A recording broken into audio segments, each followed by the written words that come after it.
नमस्कार दोस्तों, कैसे हैं आप सभी लोग। उम्मीद है आप सभी लोग अच्छे होंगे। तो दोस्तों, बहुत से लोग अभी भी कल का जो रिजल्ट आया था उसके सदमे से नहीं उभरे होंगे। कुछ लोगों को तो नींद भी नहीं आई होगी, कुछ लोगों ने खाना भी नहीं खाया होगा, क्योंकि दोस्तों रिजल्ट ही ऐसा चौंकाने वाला था जिसकी वजह से आपने देखा होगा कि जो मेरिट कितनी हाई गई है, 75+ किसी ने भी इतना आकलन नहीं किया था। जो बड़े बड़े आकलन करता था उन्होंने भी मैक्सिमम 70 से 1-2 नंबर आप ज़्यादा लगा सकते हैं, लेकिन 75 एक्सपेक्ट किसी ने भी नहीं की। जो ये कट ऑफ है वाकई में अचंभित करने वाली तो है ही दोस्तों। लेकिन अब इसके बारे में ज़्यादा सोच के कोई फ़ायदा नहीं दोस्तों। जो रिजल्ट आना था आ गया है, और बाकी दोस्तों हम अपना ज़्यादा इसके बारे में सोचकर हम अपना ही नुकसान कर रहे हैं दोस्तों। हमारा अभी वक्त कह सकते हैं कि वक्त ज़रूर ख़राब है, लेकिन ज़िंदगी में और भी बहुत सारे मौके हैं। हमें हिम्मत नहीं हारनी दोस्तों, क्योंकि ज़िंदगी बहुत सारे मौके देती है। भले ही दोस्तों अभी सरकारी नौकरी में कितने पदों में इसमें आवेदन हुए थे, 2.5 लाख पदों में हुए थे। लगभग मान लीजिए 1000 का इसमें सिलेक्शन हुआ है। बाकी 2,49,000 लोग अभी भी बेरोजगार लोग हैं दोस्तों। तो हमें सभी को देखना है, एक जो रिजल्ट है वो हमारा भविष्य निर्धारित नहीं कर सकता। भले ही सरकारी नौकरी ना मिले, लेकिन और भी बहुत से मौके ज़िंदगी देती है दोस्तों।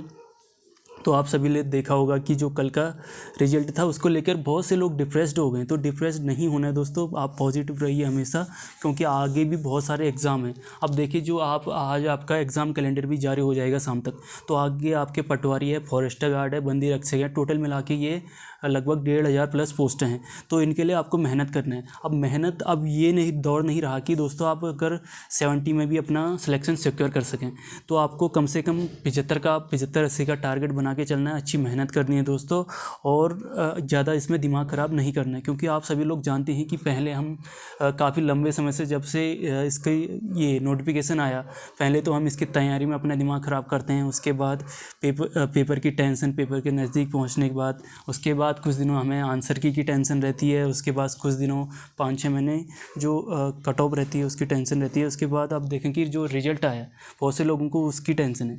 तो ये चीज़ें लगी रहती हैं दोस्तों। आप UPSC की तैयारी कर रहे हो क्यों होगे, तो ये चीज़ें वाजिब है दोस्तों, क्योंकि बहुत से लोग ऐसे हैं जो 6-6, 7-7 साल से तैयारी कर रहे हैं मेरी नज़रों में, लेकिन उनका बहुतों का अभी, कुछों का नाम आ गया है, कुछों का अभी भी सिलेक्शन नहीं हो गया है। तो उन लोगों की हालत आप समझ सकते हैं। आप में से तो बहुत से लोगों का अभी फर्स्ट अटैम्प्ट होगा, सेकंड अटैम्प्ट होगा, लेकिन कुछ लोग 6-6, 7-7 बार इसमें फेल होने के बाद फिर से हिम्मत खड़ी करते हैं। तो यही चीज़ें हैं दोस्तों। बाकी आप लोग सभी लोगों को हिम्मत नहीं हारनी है, और आगे के जो एग्ज़ाम है, पटवारी, फॉरेस्ट गार्ड, इन सब चीज़ों के लिए आपको तो अपने आप को तैयार करना है और अच्छे मार्क्स लाने हैं। अब ये नहीं चलेगा कि आप कम मार्क्स में ये कहेंगे कि मेरा सिलेक्शन होगा। आपको अच्छे मार्क्स के लिए तैयारी करनी है। और बाकी जो वीडियो के रिजल्ट हैं का जो मार्क्स हैं, आप जो अपने मार्क्स देखना चाहते हैं, आज शाम तक आपकी लिंक ओपन हो जाएगी, तो पता चल जाएगा कि किसके कितने नंबर हैं और किस शिफ्ट में कितने बड़े हैं। तो शाम को आज पता चल जाएगा। मेनली दोस्तों आज ये वीडियो बनाने का मकसद ये है कि जो भी अभी सारे अभ्यर्थी हैं उनको एकजुट होना है और नॉर्मलाइजेशन के खिलाफ आवाज़ उठानी है दोस्तों। हम सभी ने मिलकर, जो एक बहुत ही बेकार सिस्टम में कहूँगा नॉर्मलाइजेशन को, जिसका भुगतान सभी स्टूडेंट को करना पड़ रहा है, तो इसके खिलाफ आवाज़ उठानी है और एक शिफ्ट में एग्ज़ाम होने की हमें मांग करनी है। क्योंकि इतना बड़ा उत्तराखंड है, बहुत सारे सेंटर हैं दोस्तों, तो UPSC को इस पर विचार करना चाहिए दोस्तों, क्योंकि बहुत से जो अभ्यर्थी हैं उनका भविष्य इन पर टिका हुआ है। तो ये जो विशेषज्ञ हैं दोस्तों, आप सभी लोग जानते होंगे कि इन्होंने जो जिस क्वेश्चनों में प्रत्यावेदन लगा था, उन क्वेश्चनों को तो इन्होंने ये हटाया नहीं है, लेकिन कुछ और ही क्वेश्चन हटा दिए। तो ये पता नहीं विशेषज्ञ कैसे बिठाए हैं SSC ने, कि इनको ना पेपर अच्छे से सेट करना आता है, ना ही इनको इनके जो पेपर होते हैं उनका आकलन करना आता है।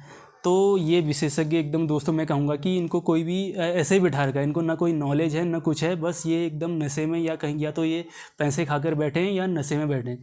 तो इनको ना पेपर सेट करने की ये अच्छे से करते हैं, ना ही आंसर अच्छे से देते हैं। तो फिर इसका भुगतान एक आम स्टूडेंट को, एक मेहनत करने वाले स्टूडेंट को भुगतना पड़ता है। तो यही सब चीज़ें हैं दोस्तों। हम सभी को इसके खिलाफ आवाज़ उठानी होगी, ज़्यादा से ज़्यादा मेल करने होंगे, और लेटर के माध्यम से भी जितना हो सके हम एकजुट होकर आयोग को मेल करेंगे। और बाकी आप सभी लोगों को डिप्रेस्ड नहीं होना है दोस्तों, पॉजिटिव रहना है। क्योंकि जो ये रिजल्ट था दोस्तों, 75+ जाना वाकई में मैं कहूँगा कि एकदम चौंकाने वाली बात है।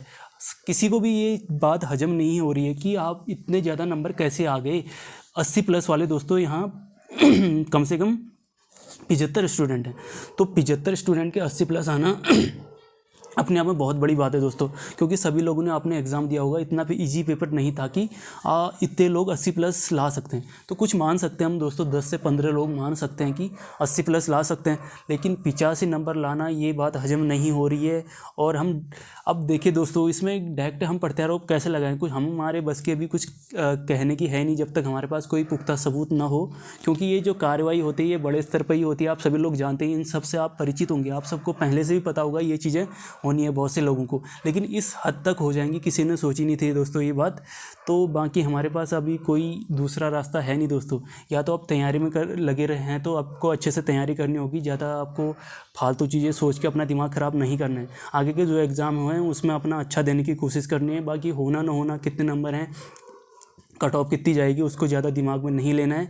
आपको अपनी अच्छे से तैयारी करनी है। बाकी जो कनिष्ठ सहायक वाले हैं दोस्तों, आपका रिजल्ट भी कुछ दिनों में जारी हो जाएगा। बाकी वो भी लोग भी टाइपिंग के लिए अपनी प्रैक्टिस करते रहें, क्योंकि जिसके 60 के आसपास नंबर है टाइपिंग के लिए आ सकता है दोस्तों। अब ये कहना तो मुश्किल है, जिस हिसाब से हमने वीडियो की कट ऑफ देखती है उस हिसाब से ये कहना मुश्किल है दोस्तों कि कट ऑफ कितनी जाएगी, लेकिन आप अपनी टाइपिंग की प्रैक्टिस करते रहिए। और बाकी बाद में, क्योंकि बाद में आपको पछताना ना पड़े इससे, तो यही चीज़ें थी दोस्तों। बाकी आप सभी लोग एकजुट होइए और आइक को मेल कीजिए। तो यही सब चीज़ें हैं दोस्तों, और आपको बिल्कुल भी डिप्रेस नहीं होना है और आगे की तैयारी में लगे रहना है। Thank you so much.